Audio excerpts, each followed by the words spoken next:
जे दिल पे सबके राज करे, लोग वो भी सुन के नाज करे। जे दिल पे सबके राज करे, लोग वो भी सुन के नाज करे।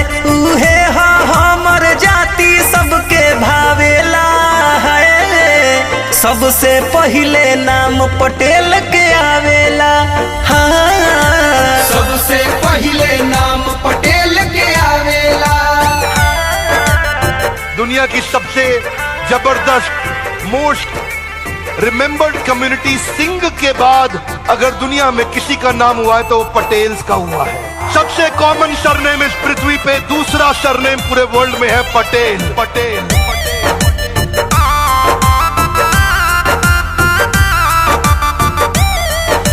भोले के तना दिल के दरिया को झांक के देखो, तू दिल के भीतरिया। होले के तना हो दिल के दरिया को झांक के देखो, तू दिल के भीतरिया।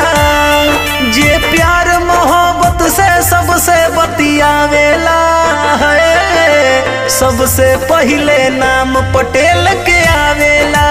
ए भैया, सबसे पहिले नाम पटेल के आवेला।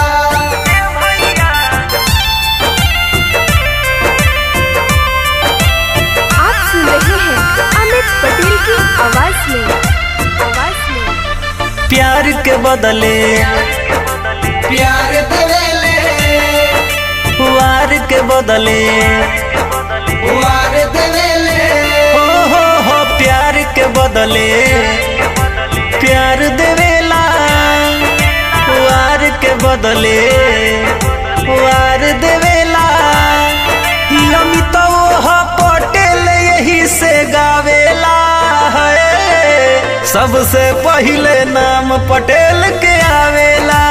आवेला सबसे पहिले कुरमी के नाम